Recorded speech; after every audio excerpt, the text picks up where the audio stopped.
Boa noite, pessoal. Vamos lá chamar a Raquel Palhares. Dona Raquel.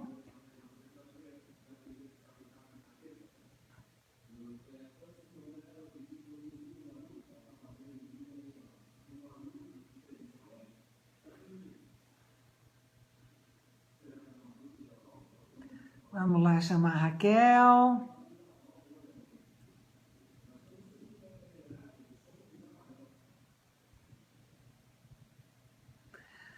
Lá chamando a Dona Raquel.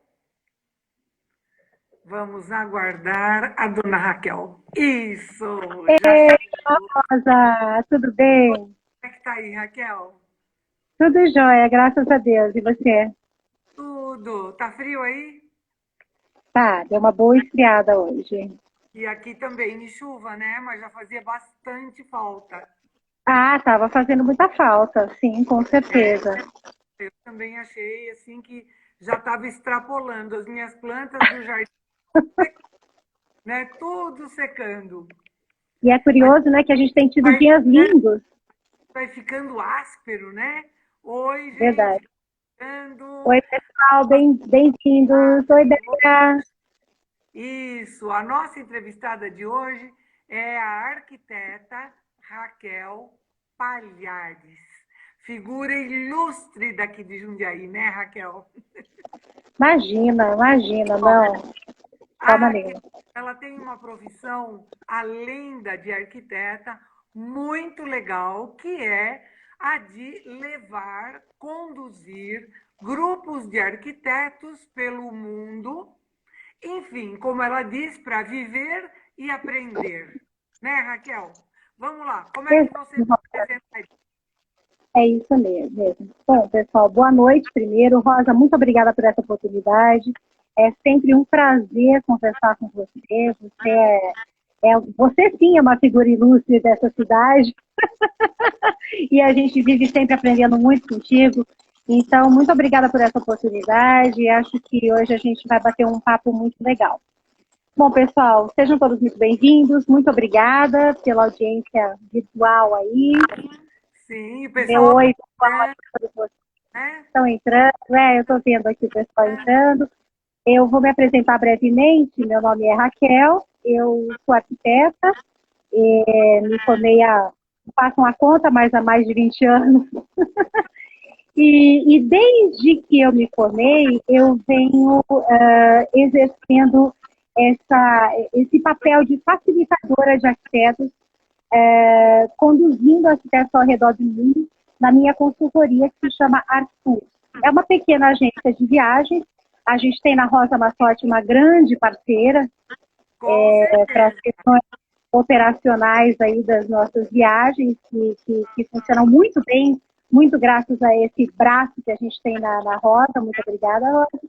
Isso é fundamental, inclusive, né? Porque é lógico que a gente vai com um foco muito dirigido, é um trabalho muito específico. Então, é muito bom quando a parte operacional da viagem funciona muito bem e a gente pode, então, se atentar aos detalhes da arquitetura e focar naquilo que realmente importa na viagem. Deixa eu Ok? só tentar. Estão falando que o meu áudio está muito baixo. Olha aí quem está chegando, o Tiago. Oi, Tiago. Tudo em Oi, ordem? Unique. Tudo jóia? Você vai ver hoje o que você vai aprender sobre cidades maravilhosas. Gente, deixa eu colocar o meu fone. Quem sabe melhore o meu áudio. Eu estava acostumando a. Tiago está sempre bebendo alguma coisa legal, né? Espera só um segundinho, gente. Aguenta firme. Ai, Estou vodka, uau! a minha gambiarra. Vou fazer a minha pequena gambiarra. Eu, às A vezes, gente não ponho o fone e fica legal. Mas vamos ver aqui. Gente, como é que tá agora? Estão me ouvindo melhor? é Tá me ouvindo excelente. bem? Ah, então tá ótimo. Eu também estou ouvindo todo mundo agora. Para quem está Tá. chegando agora, para quem está chegando agora, nós estamos iniciando uma live com a arquiteta Raquel Palhares. tá? A Raquel é arquiteta por profissão, mas ela também tem um segundo enfoque sobre a profissão dela. Olá, seu cabelo sendo elogiado. Né? Cabelo de quarentena, pessoal. Nossa! Viu? A Raquel tem a profissão de arquiteta, mas ela também tem uma vertente maravilhosa que é conectar a arquitetura, a parte teórica, digamos assim, com a parte prática no mundo. Olha que coisa maravilhosa. Então, o que a Raquel vai nos informar hoje e o que nós vamos bater um papo é sobre como as cidades tratam os seus habitantes, como o cidadão vive em Singapura, como ele vive em São Paulo, como ele vive em Dubai ou na Holanda, né? Como é o entorno ao redor da vida do cidadão numa dessas grandes cidades. E, ao mesmo tempo, ela leva os seus pupilos, né? Os seus seguidores, o seu grupo, ela leva os seus grupos para visitar grandes ícones da arquitetura mundial, escritórios renomados, arquitetura sustentável. Vejam, tudo isso encaixa com o nosso olhar de visitante, de turista, entre aspas, mas o turista que observa, que visita. Quero falar só uma coisa para vocês. Para mim, turista não é uma palavra pecado. Turista, você passear, você fazer um tour, para mim isso não é pecado. A pessoa pode ter muitos nomes. Você pode falar, eu sou o visitante, eu sou o turista, eu sou o viajante. Tudo isso se encaixa na pessoa que tem a curiosidade de saber como os outros vivem. E a Raquel vai nos falar sobre isso. Raquel, o que é um olhar estrangeiro sobre uma cidade? O que é que você chega e olha na cidade? Oi, Rosa, boa noite. Boa noite, pessoal, novamente. Muito obrigada. Rosa, um olhar estrangeiro sobre uma cidade é uma quebra de preconceitos. Uma quebra, é um desafio para a intolerância que a gente vive. Então, eu acho que todos os viajantes, independentemente da sua profissão, é lógico que a gente conduz grupos de arquitetos, que a gente vai lá fora aprender e tentar submergir naquelas realidades, claro, e trazer a partir daquilo lições para poder aplicar aqui na nossa realidade. Mas qualquer viajante, qualquer turista precisa ter esse olhar um pouquinho mais apurado.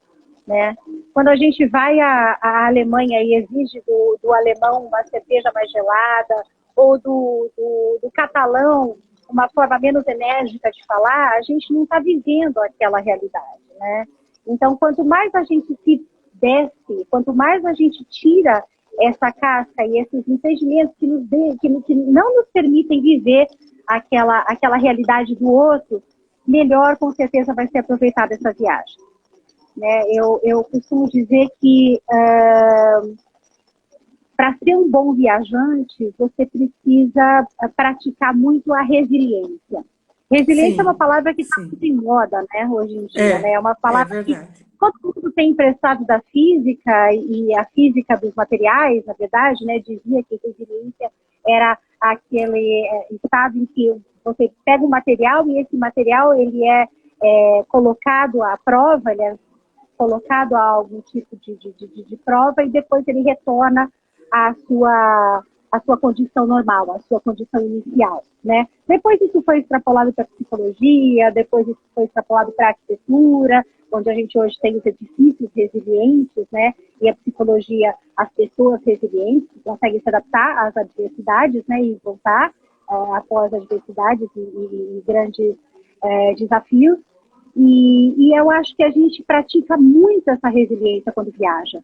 Porque quando a gente viaja, muitas vezes a gente é exposto a culturas diferentes, a situações diferentes, em que a gente tem que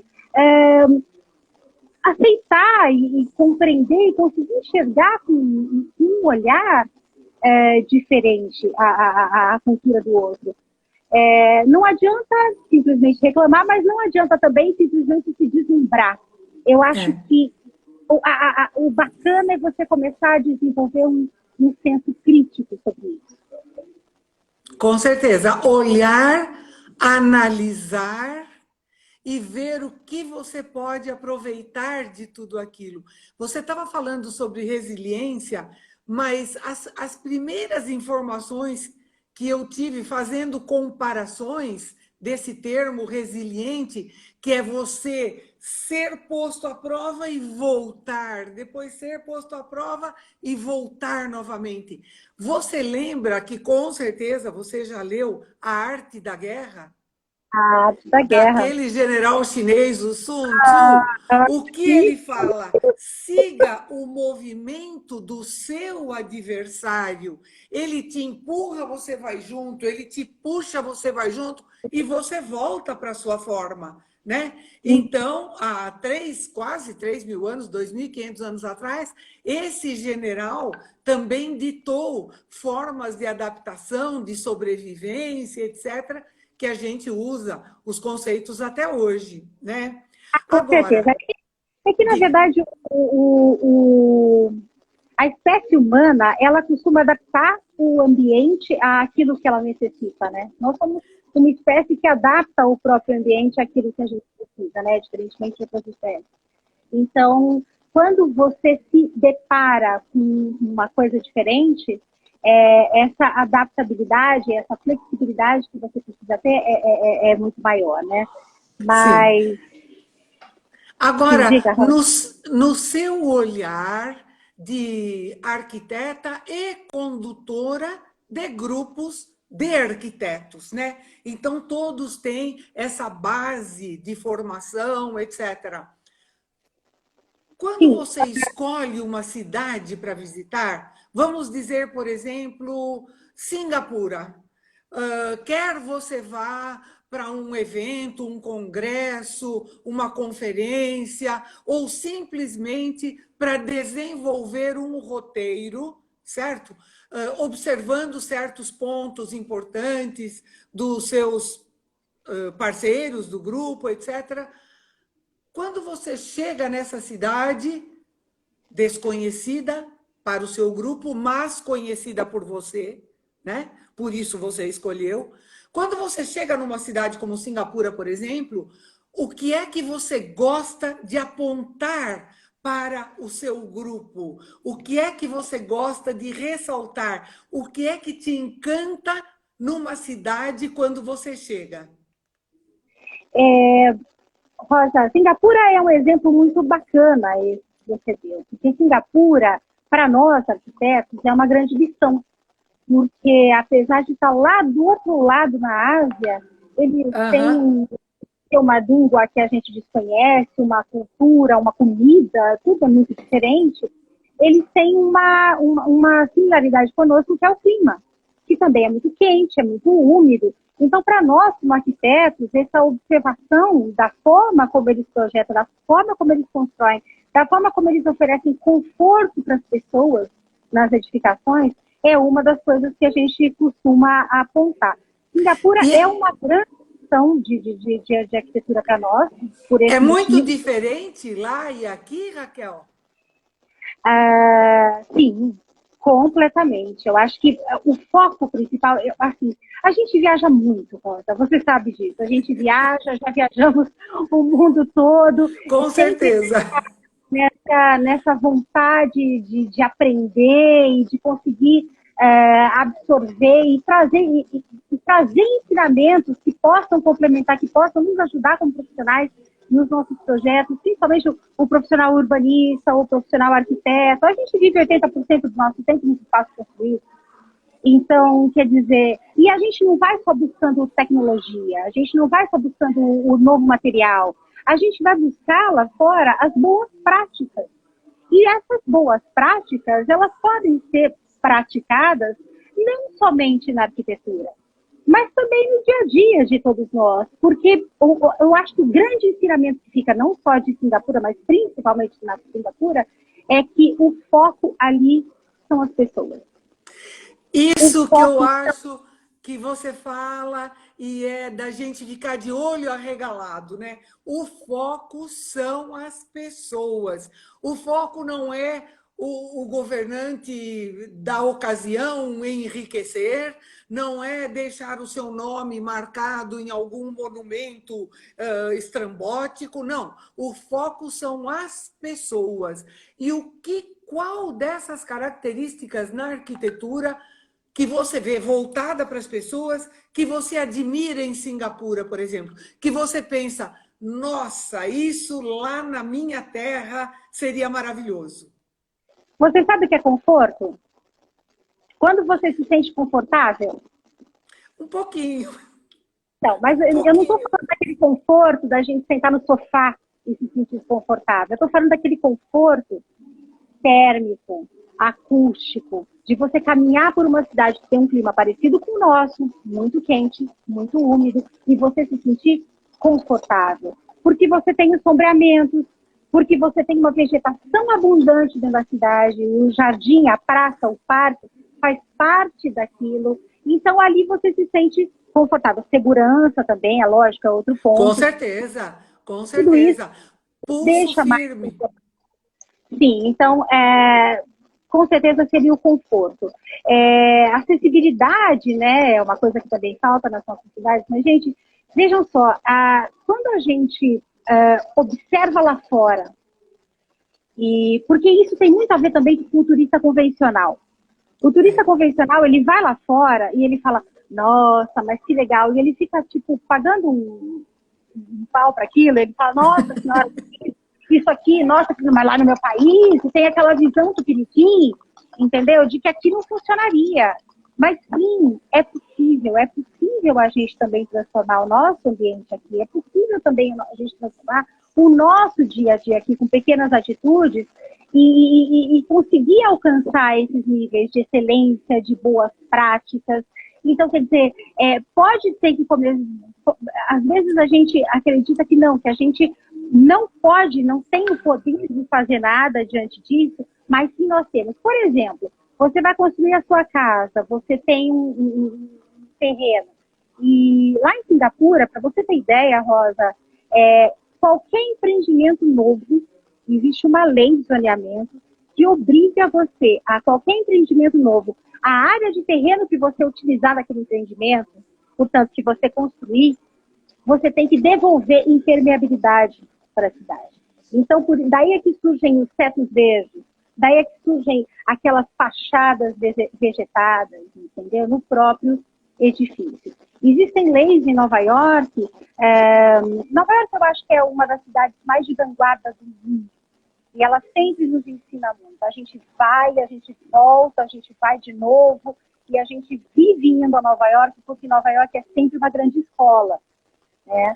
Com certeza, sim.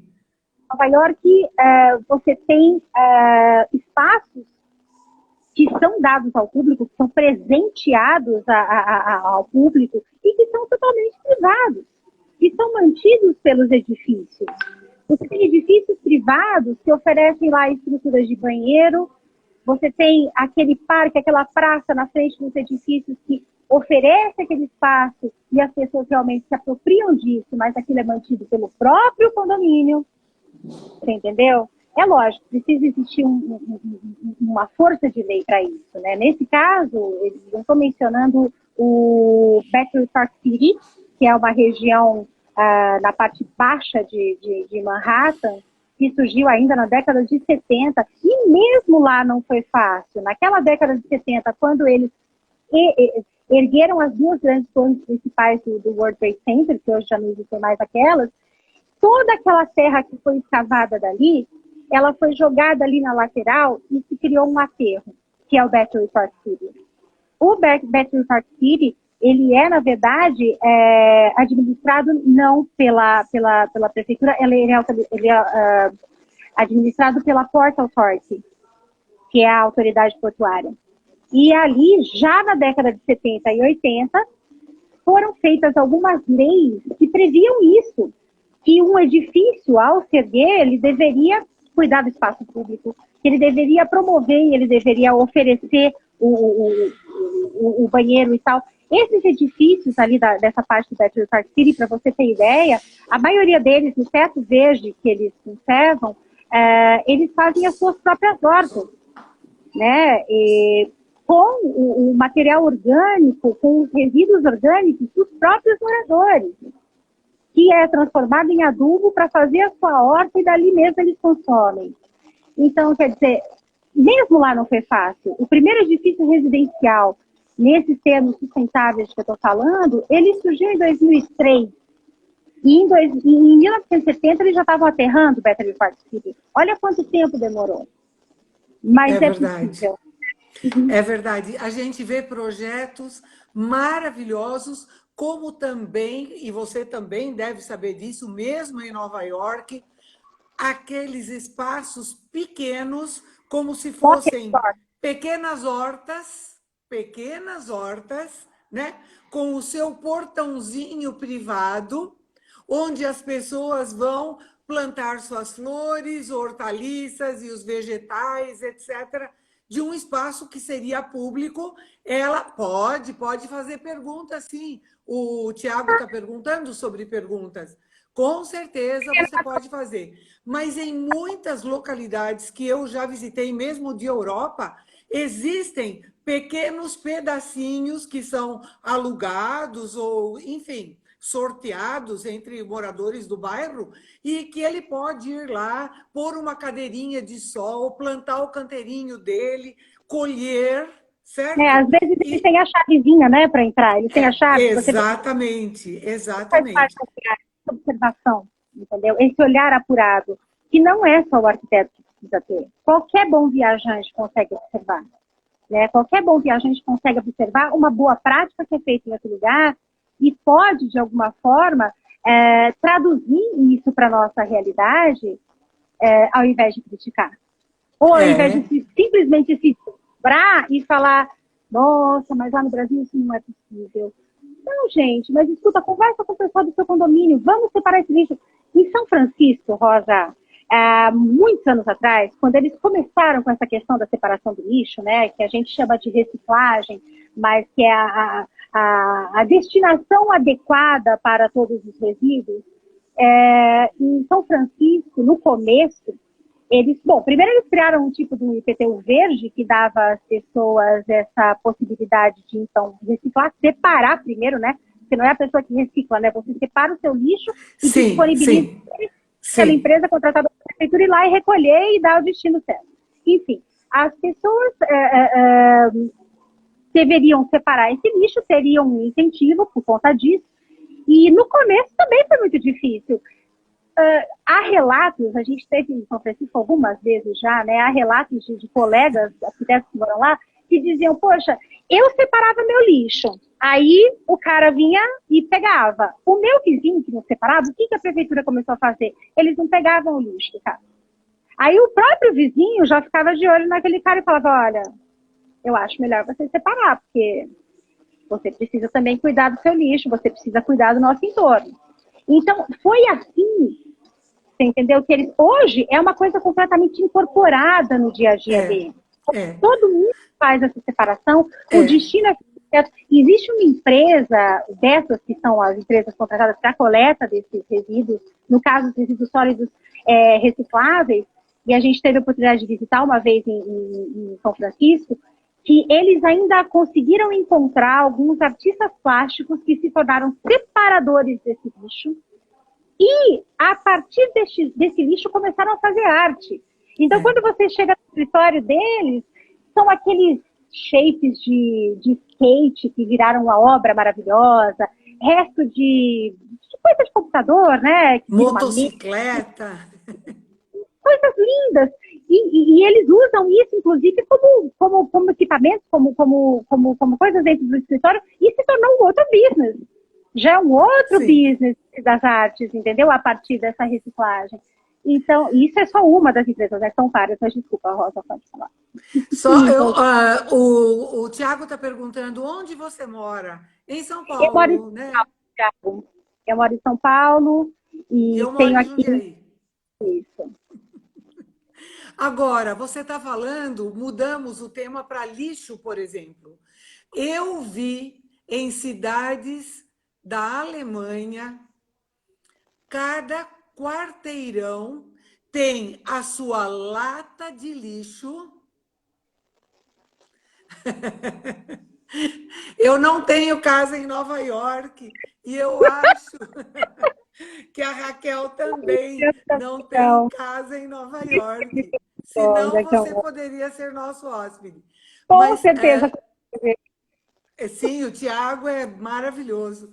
Veja, cada quarteirão tinha um container para reciclados, fechado, e que abria com o cartão do morador. Aquilo para mim foi assim, a chegada à civilização, entende? Não só um container para reciclados, vários tipos de reciclado. Me disseram que no Japão há 19 tipos de papel para ser reciclado, conforme seja papelão grosso, papelão fino, papelão de cor parda, branco, sulfite, papel de seda. Cada um recicla de um jeito. Mas esses quarteirões todos com o container que se abre com um cartão. Então, eles sabem até. Veja só, arte com Ai, que legal. sucatas. Muito Parabéns. legal, muito legal. Você abre com o seu cartão, isso já deve ficar em alguma memória, quem abriu, quem Sim. depositou o quê. Sim, isso faz parte, inclusive, do conceito de Smart City. É um Sim, conceito imagino. em que a gente vai viver, lógico, num grande Big Brother. Já existem cidades assim, uma delas tem 60 mil habitantes e fica a Seoul, na Coreia. E essas cidades Masdar City também, em Abu Dhabi, né, é uma que está caminhando para esse lado. E nas Smart Cities você tem uma integração de todas as informações, porque o grande lance agora é a informação, são os dados, né? E isso também para as cidades, né? Mas, na verdade, Rosa, a gente precisa começar a entender e a perceber que mesmo as cidades já consolidadas, mesmo nas cidades já prontas, tradicionais, sim. A gente precisa começar a ter uma visão de médio e longo prazo para conseguir também reverter essa situação. Gente, o planeta é finito. Não existe finito lá fora, né? Não existe. Tudo então, é o planeta Terra. A gente precisa começar a entender que a gente não pode tirar mais, a gente precisa devolver alguma coisa para esse planeta, inclusive, né? Existe, eu estou falando desses conceitos, o conceito de Smart City, e existe um outro conceito que em arquitetura se chama de edifícios, que hoje se fala muito de sustentabilidade, em edifícios sustentáveis, e a sustentabilidade, gente, ela não é aquela imagem que a gente tem, não adianta a gente fugir da cidade grande, ir todo mundo para o campo, achar que o sustentável é a casinha de sapê, no meio do mato. Não é isso que é sustentabilidade. Sustentabilidade é você não extinguir. Sustentabilidade é você usar os materiais. Sustentabilidade é você conseguir causar o mínimo impacto possível no meio ambiente. Fazer um ciclo, né? Fazer a roda do ciclo girar. Qual é a cidade que você conhece mais próxima de sustentabilidade? Eu acho que existem práticas sustentáveis. É que são muitas coisas observadas. Se eu puder dizer... então, porque existem muitos focos. Eu acho que o mais próximo que eu cheguei de uma coisa que você chega, olha e fala, nossa, isso é o futuro, é Singapura. Sim, Singapura é uma cidade que atrai muito. Agora me diga, o que é aquele jardim de orquídeas? A Não tem gente nada a ver com arquitetura, mas o que é o jardim de orquídeas de Singapura? Aquilo é a coisa mais encantadora, mais deliciosa de você ver. Meu Deus, eu nunca tinha visto uma orquídea negra. não, é É, incrível. É não, incrível. são. E outra, o paisagismo, como eles aproveitam cada espaço, as cores, as texturas das flores, das árvores, aquilo é uma coisa deslumbrante. Singapura é E tem, exemplo para muita coisa. Singapura é exemplo para muita coisa. Inclusive, eu não sei se você sabia, Rosa, mas eles têm, é lógico, né? A gente está falando, nós somos um país de dimensões continentais, né? Então é lógico. Sim, Singapura Singapura é uma cidade-estado. É. é uma coisa que surgiu em 1950, então assim, salvo tudo isso, um negócio muito interessante que a gente ouviu daquela guia bacana que você colocou para a gente lá, inclusive uma guia sensacional, foi que desde o ensino, né, também agora mudando um pouquinho do lixo para o ensino, desde do ensino básico, existe um olhar muito apurado sobre esses estudantes, sobre as pessoas que estão se preparando e sendo educadas formalmente nas escolas, e dali são pensados os melhores, sabe para qual profissão? Professor. Política. Professor, Política também. São cargos política também. públicos e professores. Sim, Os sim. meninos, as meninas que são os mais brilhantes, são convidados, e é lógico que aqueles que têm essa inclinação e essa vontade de ensinar, são preparados para isso.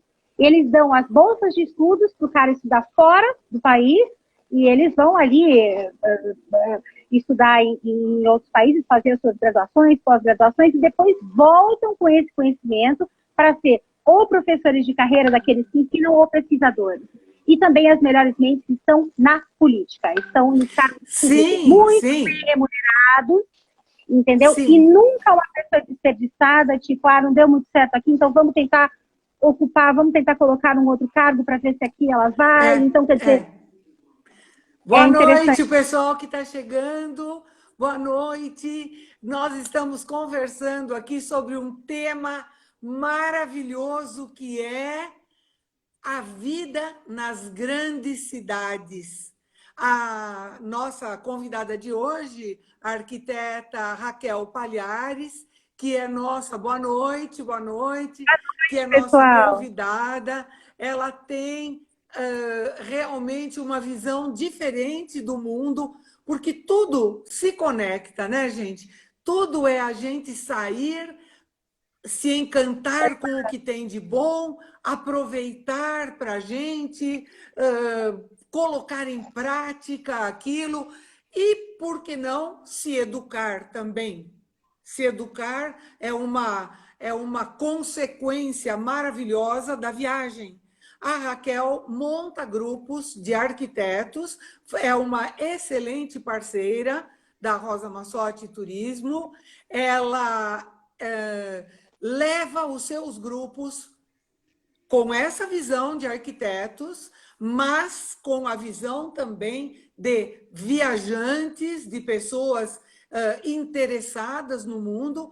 Ela os leva para países, para cidades que podem realmente servir de exemplo para nós, que podem nos ensinar o quê?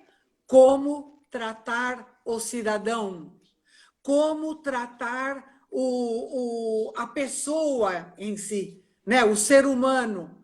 E nós estamos falando de várias cidades, mas voltamos recorrente sempre a Singapura, que é um exemplo para tudo, né, Raquel? sim, Agora, é um grande exemplo. o que eu me encantei em Singapura foi que cada quarteirão é uma mini cidade em matéria de serviços para os habitantes.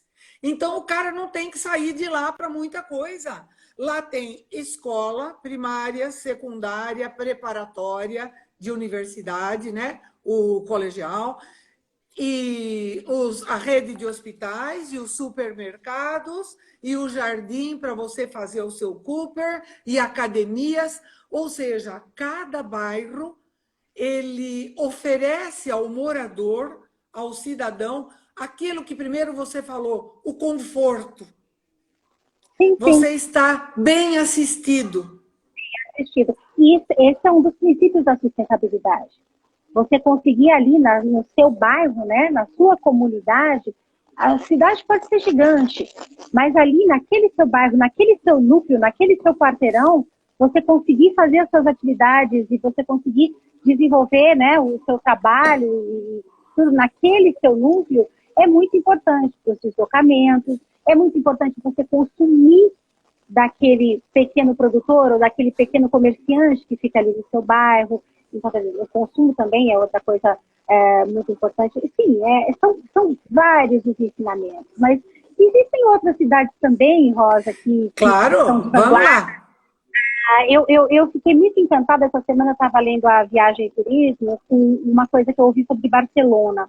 Barcelona também é uma cidade, assim como Nova York, de vanguarda, está sempre à frente. Barcelona soube se reinventar na época das Olimpíadas, de 92, e se abriu para o mar de uma forma interessantíssima, porque, como eu estava falando anteriormente, né, o que a gente vai fazer? A gente vai dar as costas para a cidade, vamos embora tudo para o campo? A gente vai dar as costas para a cidade como um dia lá os reis da França deram as costas para Paris porque ela estava insalubre e montaram Versalhes? A gente vai dar as costas para a cidade e continuar deixando os nossos rios poluídos e à margem, como são as nossas marginais? Ou a gente vai começar a cuidar melhor desse nosso espaço? E foi o que Barcelona fez. Barcelona viveu muitos anos dando as costas para o mar Mediterrâneo, onde aquilo era uma área totalmente degradada, de Sim, é verdade. Utilizada, e ela aproveitou aquele momento das Olimpíadas para renovar tudo aquilo. E hoje aquilo ali é um lugar fantástico. Gente, quem não conhece Barcelona, chama a Rosa e vai, por favor. É verdade, é verdade. Barcelona é necessária na vida da gente, entendeu? Faz parte desse conhecimento que a gente precisa ter para criar essa riqueza de repertório. E você vê como convive aquele porto, o Porto Olímpico, toda aquela parte lá de baixo do porto, toda aquela faixa maravilhosa, como convive com aquele centro medieval, onde está a Catedral de Barcelona, e está próximo um do outro, e toda aquela riqueza urbana, arquitetônica daquele centro, né? Lá do Passeio de Graça e tudo. Barcelona é uma das cidades mais fenomenais nesse ponto. Desculpe te interromper, Rosa, imagine. Eu estou com medo de você. Barcelona necessária foi a melhor, adorei, Paula. Vizinha, obrigada. É minha vizinha, Paula. Então, eu acho que assim, Barcelona, o fato daquilo tudo ali ter sido feito pelas mãos do homem, porque a beleza de Barcelona, ela não é natural, não é o Rio de Janeiro. A gente não tem um pão de açúcar ali. Tem o Tibidabo, né, o outro lá, o Montjuic, mas a beleza toda ali são as obras feitas pela mão do homem, que vai também ao encontro do que eu estava falando, que o homem é o único ser que transforma o seu habitat, né? Então, eles conseguiram transformar locais que estavam degradados em monumentos turísticos. Sim. E hoje a força do turismo, e o que eu achei, a conversa toda começou porque eu ia comentar, que essa semana eu li na Viagem e Turismo, que Barcelona está aproveitando esse momento da pandemia, aproveitou, né, algumas semanas atrás, em que as pessoas estavam em casa para ampliar a sua rede de ciclovias. Então eles aumentaram em parece que 27 ou 57 quilômetros a rede de ciclovias, e eles deram destinação a pequenos espaços, como você estava falando, esses pocket espaços, como a gente vê na Alemanha, em Nova York, para pequenos jardins e pequenas praças dentro dos quarteirões, aqueles quarteirões de Cerdá, que já são uma maravilha, né? Então, então eles aproveitaram para renovar esses espaços e para ampliar a ciclovia durante a pandemia. é mais uma vez onde tudo começou, Usar a cabeça. né? A Usar a preocupação cabeça. da pessoa. É o que eu costumo dizer, eu não, né? Mas pesquisadores e pensadores urbanísticos de hoje em dia costumam dizer que é a política dos 3 P's, né? A política da pessoa, público e privado, né? Isso porque você não pronunciou o nome sagrado de Barcelona, Gaudí, Gaudí, Gaudí. Para né? nós urbanistas é um pouco mais Cerdá. Cerdá é Ó, tão ok, importante, Cerdá, sim, sim. mas Gaudí, sim. Gaudí é muito vistoso, Gaudí, bom, é que Barcelona tem essa particularidade de ter uma arquitetura moderna diferente. Né? A arquitetura moderna de Barcelona ela é diferente de qualquer lugar. E Gaudí era uma figura muito avante do seu tempo, né? E o que ele tinha de bom, na verdade, né, é que ele tinha os mecenas, né? Ele tinha quem financiasse essas grandes patrocinasse, loucuras. sim, Então, é lógico patrocínio, com que é o certeza. prato cheio para qualquer arquiteto, né? Agora, por exemplo, em tempos muito mais modernos, você tem um arquiteto chamado Norman Foster, Ah, que inglês, Sir, inclusive, né? Recebeu a aham. denominação de Sir pela rainha. E o Norman Foster hoje tem a possibilidade, por exemplo, de dinheiro não é problema, um sheik de Abu Dhabi virar para ele e falar assim, eu quero construir uma cidade do zero no meio do deserto.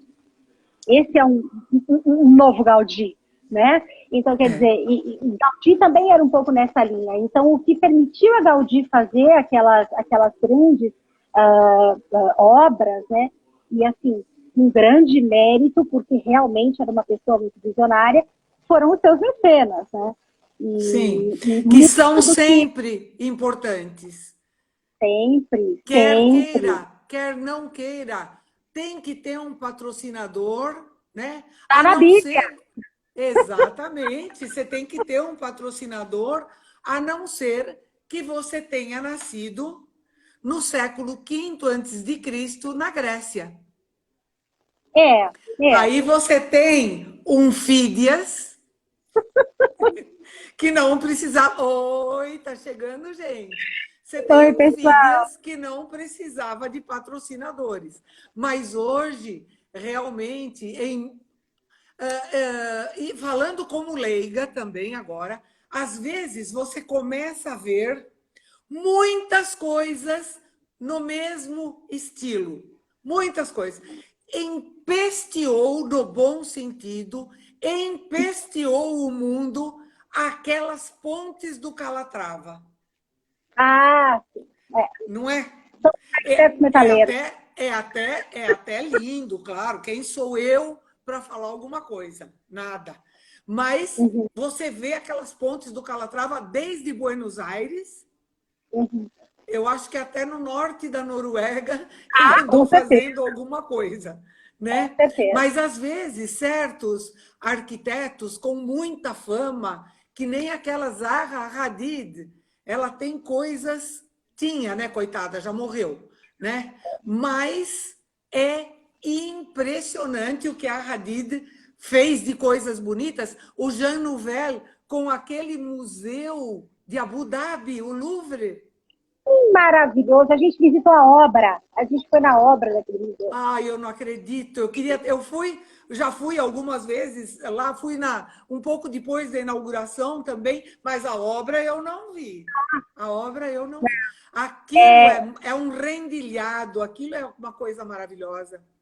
não, mas aí a gente cai no que a gente estava falando antes, né, Rosa? E existem profissionais na arquitetura e no urbanismo que se preocupam com a pessoa, e existem outros que só precisam, que só gostam de alimentar ao próprio ego. Sim, Eu acho que assim, tem muita gente fazendo muita coisa boa, sim, pelo mundo. Eu costumo associar, Rosa, para leigos, como a dar um presente. Se você vai comprar um presente para alguém, você pode associar esse presente e comprar alguma coisa que você gostaria de ganhar, ou você pode simplesmente pensar naquela pessoa e comprar um presente para aquela pessoa. E sim, é tudo verdade. projetamos, seja a nível de edificação ou a nível de cidade, precisa ser um presente para aquelas pessoas que ali vão morar. Então, eu acho que o arquiteto que tem essa generosidade, e existem muitos grandes nomes nos star architects, que a gente chama, que tem essa generosidade de entregar ao outro a sua arquitetura, ao invés de alimentar única e exclusivamente o próprio ego, e a gente também tem outros muitos tantos exemplos de arquitetos que simplesmente alimentam o próprio ego, e a gente, em todas as esferas, A gente já teve a oportunidade de... Lúcio Costa foi um exemplo brasileiro, ele pensou na qualidade, com certeza. Lúcio Costa, a gente tem que aplaudir muito Lúcio Costa, muito, e agradecer demais. Aí, Eliana, né? Oi, Eliana, obrigada. Eliana é de Brasília, Eliana? Talvez ela seja lá de Brasília mesmo, né? De onde você é, Eliana? Ou você é arquiteta? Não, está dizendo guia de turismo mesmo? Eu também sou guia de turismo. Nas horas vagas eu sou arquiteta. Isso é muito bom, né? Agora me diga uma coisa. Não parece, mas o tempo está voando. Pequena. O tempo está voando. Então, nós vamos fazer o seguinte. Ah, ela é guia em Brasília, para estar mencionando. Lúcio Costa, muito bem, Eliana, bem lembrado. Veja, eu faço o seguinte. Claro, nós ainda temos mais ou menos 15 minutos, mas os primeiros 45 voaram. Os 15 finais também vão voar, né? Então, no final, quando faltam 2 minutos para encerrar a live, aparece aí o nosso cronômetro, tá? E eu dou um toquinho para você fazer a sua despedida, certo? E para a gente tecer as considerações, tá bom? Eu já combino desde já, porque eu faço um sinalzinho nos últimos 2 minutos.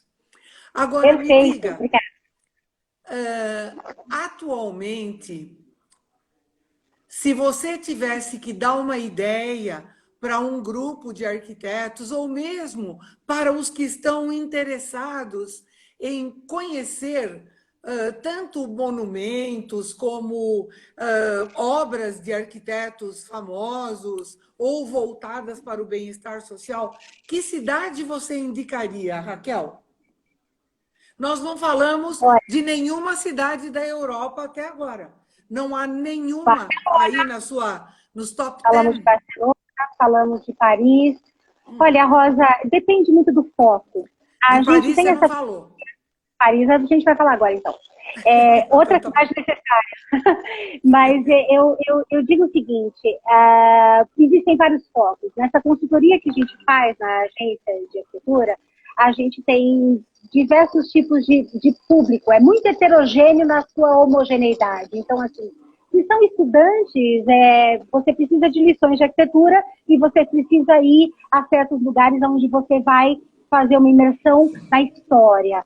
Se são profissionais de uma construtora, por exemplo, que está desenvolvendo determinado tipo de projeto, seja residencial, comercial, grandes empreendimentos de uso misto, a gente também consegue focar para um outro tipo de destino.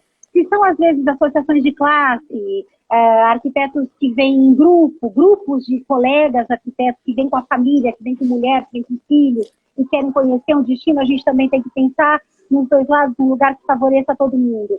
Mas eu digo que, para iniciar, e é lógico, se eu soubesse a resposta, talvez eu tivesse rica, mas eu acho que Barcelona é uma grande missão, Paris é outra grande missão, Nova York é indispensável para quem quer pensar na arquitetura.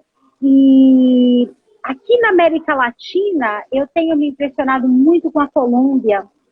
Eu acho que a Colômbia é um lugar onde a gente pode também aprender muito, resiliência, muita resiliência na Colômbia.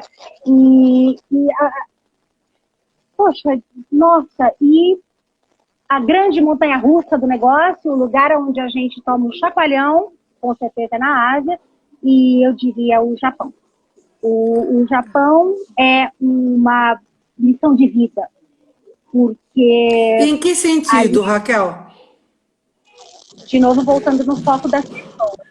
Para mim foi uma grande lição de vida a primeira vez que eu estive lá, e a gente teve a oportunidade de encontrar com um arquiteto no Japão, da época de Niemeyer, inclusive, um arquiteto centenário que ainda está vivo, que foi quem construiu a embaixada em Brasília do Japão, o Miki. E o Japão é uma grande escola, porque já se pensava há tanto tempo no uso do material correto, em se associar a tecnologia às boas práticas, essa soma do que é muito novo, do que é muito adiante, do que é o futuro, do filme de Avatar com a tradição. É lindo isso, né? Os materiais que são usados, isso você vê nos costumes, isso você vê em muitas práticas dentro da nossa profissão, da nossa área, do nosso setor. E é uma grande lição. É uma grande lição porque você para de exaurir o planeta se você usar madeira local, mas junto com essa madeira local, você vai implementar uma determinada tecnologia que vai fazer com que, sei lá, os vizinhos se conversem, enfim. É tanta coisa que é difícil falar agora tão rapidamente, mas eu acho que o Japão é uma grande lição de vida, não de arquitetura, para todo mundo. Do outro lado do mundo, né? Do outro lado do mundo, né? Do outro lado do mundo. E o importante é isso, entendeu? É você conseguir viajar se despindo de pré-conceitos.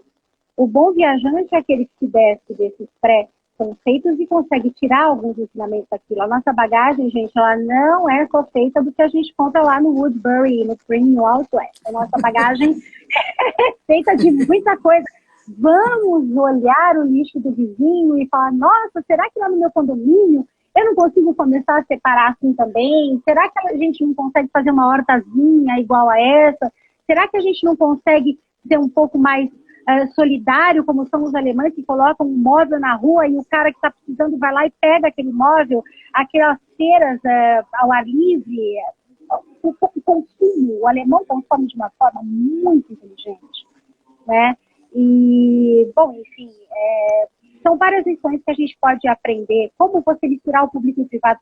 Em Singapura, você sabe que existe uma lei, a maioria dos edifícios, elas têm que obrigatoriamente ser ocupadas por etnias diferentes para evitar os guetos. Então, você tem dentro de um mesmo edifício pessoas de várias etnias e de várias classes sociais. Então, isso eu acho fantástico.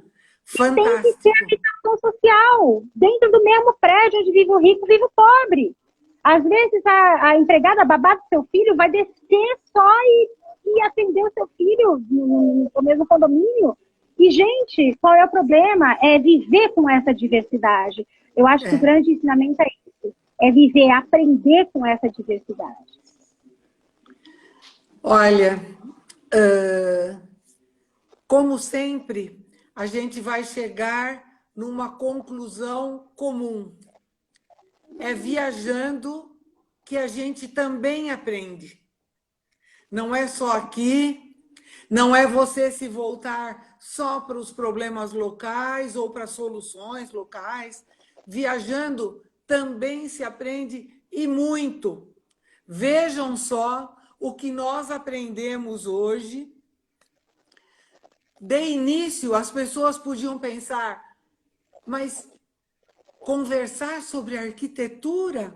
Eu não sou arquiteto, eu não entendo nada de arquitetura. Não, mas as visões que uma viagem pode te proporcionar sobre o estilo de vida das pessoas, sobre a cultura daquele lugar, sobre o padrão de habitação em comum, como você falou agora, Singapura, várias classes sociais convivendo no mesmo edifício. A viagem, ela é realmente uma janela que a gente abre para o mundo.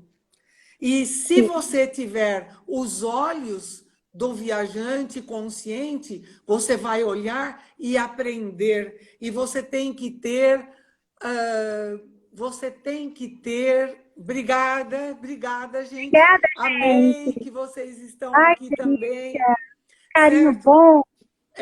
Você tem que ter humildade para você olhar, aprender aquilo e reconhecer que é muito bom, que não foi você que fez, mas continua sendo muito bom. É ou Exatamente. não Não, é? com certeza, com certeza. A gente já está com aqueles 2 minutinhos do countdown? Estamos nos 5 minutos finais. Ah, então eu queria já, Oh, dentro desse... faltou tanta Oh, coisa. calma. Faltou Nossa falar do Senhora, México. México, Faltou nossa. falar do México. Ai, Rosa, Que vamos fazer uma só aquilo... para falar do México. Ai, Ah, vamos então, ter. Só para falar do olha, México. nossa, México. Ai, a comida, gente, a comida. Casa de Tonho, Casa de Tonho. Ai, Deus. Tudo, Olha só, tudo. antes da gente, então, começar o countdown, dentro disso que você acabou de falar, você conhece Mark Twain. Mark Sim, Twain, esse grande escritor das claro, aventuras de claro. Tom Sawyer, que era um cara sem preconceito já naquela época, sensacional. Eu queria ler uma citação de Mark Twain, se você me permite, numa Claro, época claro. que a Também gente hoje, adoro. nessas redes sociais hoje, a gente já nem sabe mais a citação de quem é quem, mas essa eu garanto, assina embaixo, eu não, né? Ele assina embaixo, que é dele. E assim, eu acho incrível e é um convite para que todos nós continuemos sempre a amar, viajar e se abrir ao novo, ao desconhecido, como sempre. A Mark Twain dizia que viajar é fatal para o preconceito, para a intolerância e para as ideias limitadas. É só por isso que muitas pessoas precisam viajar. Não se pode ter uma visão ampla, abrangente e generosa dos homens e das coisas, vegetando num cantinho do mundo a vida inteira. Mark Twain. Olha, se não fosse o Mark Twain ter dito isso, eu gostaria de ter dito isso. Eu também, Rosa. Não, A gente ele tem junto. umas citações muito boas. Quando eu era jovenzinha ainda, há muito tempo atrás, né? Eu li As Aventuras de Huckleberry Finn, que aquilo, olha, entrou na minha vida realmente, né? Ele vivendo aquela vida no sul, descendo pelo rio, etc., dos Estados Unidos. Eu gostei demais das aventuras do Huck. Sim, E ele, assim ele como... pilotava um barco. Tinha uma história assim, Ah, sim? o Não escritor me mesmo, acho que lembro desse detalhe. ele pilotava uns barcos lá no Mississippi, Missouri. É, Descia o rio pilotando. Ele e o Oscar Wilde também têm essa visão irônica das coisas, né? Meio satírica, meio crítica. Então, vale muito a pena a gente ler essas pessoas que depois você fica lembrando. Olha, entrou nos 2 últimos minutos. Eu ó, quero Regina, agradecer perguntando qual é a próxima viagem. muitíssimo a sua participação. Muito, Raquel, foi 10. Tenho certeza que o pessoal amou e a gente vai ter que voltar. Nós vamos ter que voltar a conversar, porque deu um papo muito legal. Espero que todos vocês tenham gostado e pode se despedir desse povo lindo que ficou com a gente até agora. Gente, vocês são sensacionais, viu? Muito obrigada pela audiência virtual. Rosa, muito obrigada por esse espaço na Rosa Mascote Turismo. É sempre um prazer enorme estar com você, bater papo com você. Você é uma pessoa de conversa fácil, Rosa. Com certeza. Isso é muito gostoso, né? E é isso, gente. Obrigada. Foco nas pessoas, foco na falta de preconceito. Viajar é fatal para o preconceito. Vamos viajar para matar esse preconceito. É verdade. E agora, durante esses tempos estranhos que nós estamos vivendo, né? Essas lives trazem conforto, trazem carinho para a gente, né? Você veja, nós estamos aqui, você em São Paulo, eu em Jundiaí, todo esse povo maravilhoso de muitos lugares do Brasil, muita gente entra de fora do Brasil para conseguir acompanhar a gente. As lives hoje são uma comunidade que dão muito carinho para a gente.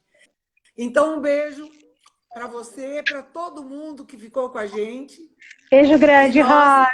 já estamos nos E aí? 10 segundos finais. Tá Ah, bom? meu Deus. Olha, muito obrigada, pessoal. Vamos Regina, voltar. a próxima viagem, Regina, eu acho que vai ser para a Expo Dubai.